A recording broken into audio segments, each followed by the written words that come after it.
So,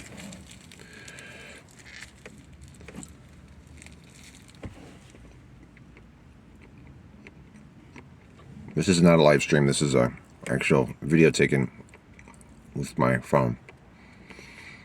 Because at one point on my old phone, I ran out of space. And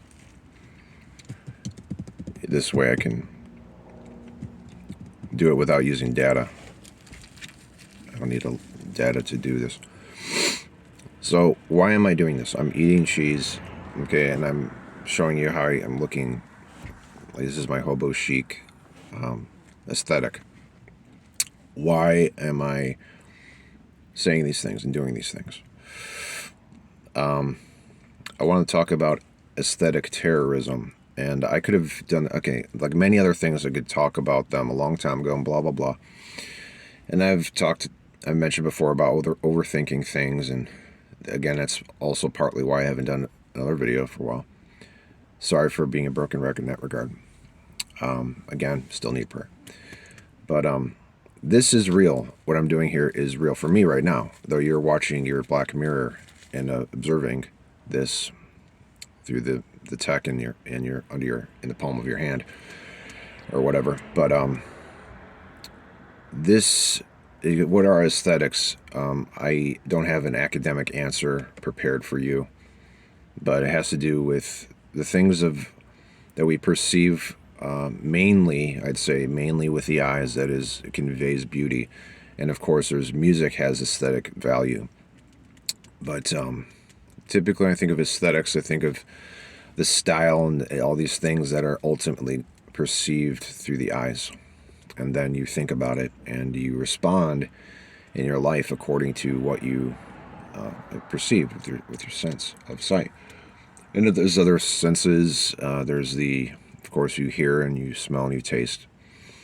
But I'd say really, like the aesthetic, like when women get into aesthetics, okay, and they make it like a profession of it. Obviously, they're talking about doing hair. It's like I have things like that, the nails and makeup, whatever.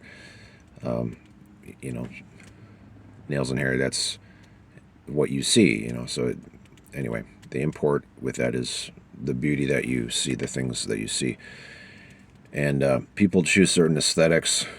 Over time, I just decided I'd do what I do, and I don't try to, win fashion competitions or anything like that. And I'm growing my hair out longer, not in order to dishonor my head, obviously, but I think my hair looks a little nicer. I think if you have hair, you kind of have to use it, you have to wear it, and I even have a comb in my pocket today. If I wanted to, if it gets a little too windy or something, I can maybe fix it up later. Sometimes maybe I can be vain in that regard. I can be vain, and I have to be careful. You want to be a good steward, and you don't want that to become, I want to trick yourself saying, "Oh, well, I'm just taking care of myself." But when in some instances, at least, you could be very vain. So that's not a reason to imitate the ILFB or IFB bumpkins in the South or something who, preaching hellfire but look like they're going to die from a heart attack from eating too many dozens of donuts in one sitting. That's hypocritical. Obviously, these things have to do with the conscience as well, like taking care of yourself. I'm parked again outside of the outdoor gym area that I like to go to, and it's nicer out around this time. So anyway, and I see there's some house, single family house right here too, and there's a couple gals. I could tell they want to look nice, and of course every young lady wants to look nice. Sometimes it's maligned, and that would lead me to my my point, that where some people begin to, like kids and stuff, and part of it's rebellion, part of it's just yearning to not be so conformed to the household because you want to have your own identity and stuff like that. You don't want to be oppressed by your parents or whatever. that there could be a rebellion, and that's usually expressed through aesthetic means, the music we listen to and how we look and how we dress. And I've done that. I've been there, and I've given place to bad material and lyric writing, bad themes that would contribute to that rebellion. And I would say where aesthetics, good aesthetics, is like magnifying God's creation, or magnifying God's creation in a way that points to God, gives God glory. Instead, aesthetic terrorism would be an attack of the Creator, an attack of the Maker of the beauty of the earth. And I think one of the first times I heard this term is actually probably from a religious antagonist or whatever you want to call it. I mean, I'm thinking right away just full out like self-proclaimed Satanist, which is comical because usually they say it's atheistic typically, and the whole thing is a joke. But I remember hearing, this full-out rebellious type of wannabe doom and gloom dark Satanist types, especially people who are in the public sphere, that they want to engage in aesthetic terrorism through the arts and stuff like that, as a way to antagonize, attack, pervert Christianity, to pollute it, to mock Christ and be blasphemous and all that stuff. And you look in the world around you. I don't want to make this really long because there's so much you could talk about. But there's some things that take something good and make it crooked and make it weak and evil, perverted. And where some things have skill, there's a lot of musicians. I mean, I still can appreciate snippets of like metal, the metal genre. Like there's some musical skill that's nice.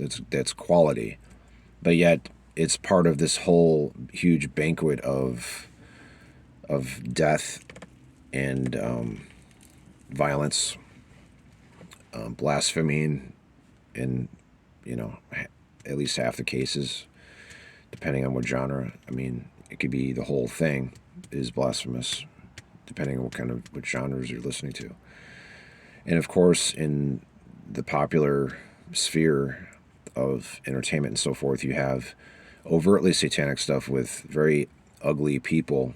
They're choosing to be ugly. I'm not talking as like genetically speaking, but like that they're choosing to make themselves look ugly and making it look like it's sexy or something, like it's attractive. And that's aesthetic terrorism. You're taking what God's made to be good, and that you can, God's already shown us we all have a sense of how to improve something so as to beautify, instead of supporting and thinking about natural beauty as the creation of God and pointing to Him and embracing that, you malign it and change it and make every change the beauty, and then you, with the prevalence of that pollution, it can be used to control people, and so as to manipulate, in some cases, well, of course, with very young people, to pollute their minds and to engage in like mind control and indoctrination and so forth. So what we have to do is, seek out things that are skillfully done, that don't seek to promote something to antagonize the Creator, but that in some ways, in many cases, should explicitly lift up God.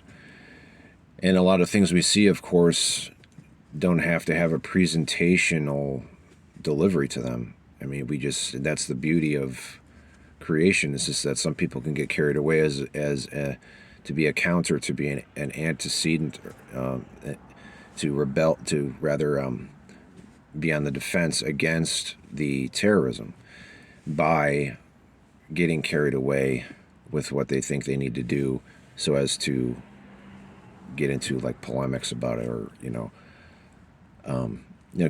try to make it some kind of intellectual endeavor.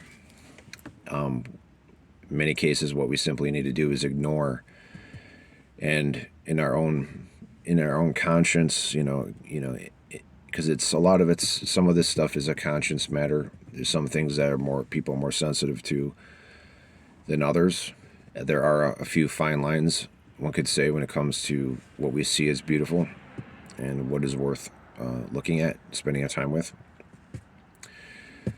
But for those who, without going on a getting off track here, you have to look to God and pray, ask Lord. There's so much things that are wicked and twisted and perverted in this world.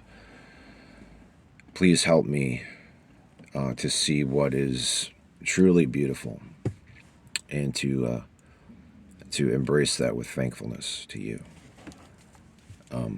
May we pursue what is truly beautiful and reject that which wants to denigrate, to destroy, to hate on the Creator, to blaspheme the Creator, who has made all things, done all things well.